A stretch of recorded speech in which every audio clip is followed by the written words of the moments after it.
Masih ingat komentar beberapa pengamat ekonomi internasional yang mengatakan keheranannya tentang strategi Amerika ngerjain Indonesia selama lebih dari 40 tahun lalu. Sekarang Tiongkok ngerjain dengan cara yang sama, namun tetap Indonesianya nggak belajar banyak. Kenapa ya? Kita tahu tambang Grasberg, Freeport itu menghasilkan koper atau tembaga, dan produksi tambang tersebut yang berupa konsentrat dikirim ke pabrik di luar Indonesia bukan hanya menghasilkan tembaga murni outputnya, tetapi juga gold, platinum, dan banyak unsur mineral tanah jarang lainnya. Sekedar mengingatkan, Freeport adalah kontraktor pertambangan yang hanya menghasilkan koper konsentrat. Apa itu konsentrat? Hasil tambang tidak murni tembaga, tetapi ada unsur mineral lainnya masih ikut. Apa itu mineral lainnya yang masih ikut? Masih ada emas, masih ada platinum, bahkan masih ada uraniumnya. Bagian dari mineral tanah jarang atau rare earth yang sangat penting buat dunia. Apa yang Indonesia dapat? Indonesia dapat hanya pajak dari transaksi koper tersebut. Lalu, entah mengapa Indonesia minat masuk ke pemilikan tambang koper tadi. Ini banyak membingungkan pengamat ekonomi karena tambangnya koper, hasilnya koper, yaitu tembaga. Freeport bukan tambang emas. Kalau tambang emas,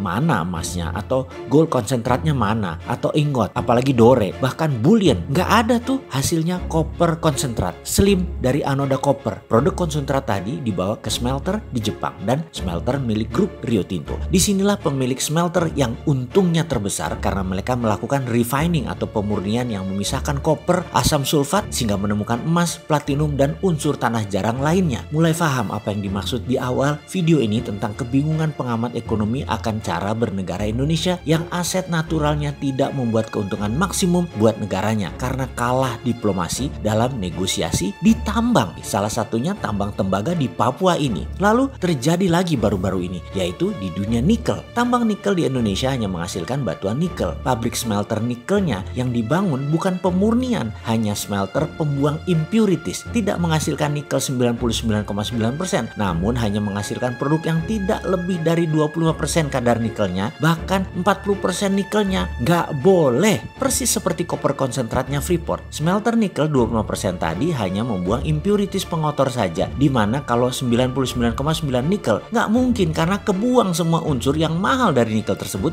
yang menjadi target utama mereka. Bahkan di 40% kadar nikelnya tersebut kebuang itu mineral yang mereka incer. Kalau 25% kadar nikelnya, feronya masih ada, litiumnya masih ada, dan di crack dulu nanti di Tiongkok baru diproses pemurnian semuanya. Dapatlah fero, dapatlah nikel, dapatlah litium, dan beberapa unsur lainnya yang mereka butuhkan. Indonesia ya hanya dapat pajak transaksi nikel. Sama seperti Freeport dengan kopernya. Nikel juga sama, dibuang pengotornya, impuritiesnya, lalu yang penting-penting di smelter dan dipurifikasi atau metal refining di tempat lain. Wis paham? Jadi ke depan bagaimana seharusnya? Sebentar kita lanjutkan dulu dongengnya. Kemudian ada lagi yang paling terbaru, yaitu tin atau timah. Ini menjadi mainan baru karena mineral ikutan dari tin tersebut penting. Apa itu? Ya benar, ada thorium. Mantap sekali. Thorium adalah mineral tanah jarang, rare earth, yang saat ini diincar oleh banyak negara yang mau jadi negara superpower atau negara yang sudah jadi superpower sebagai pengganti uranium untuk PLTN tenaga thorium. Ada 4 negara saat ini yang agresif urusan thorium ini. Israel, Amerika, Rusia, dan Tiongkok. Jadi nanti apa yang ditambah? Ya betul sekali, timah atau tinnya dengan kadar di bawah 40% karena dipastikan thorium,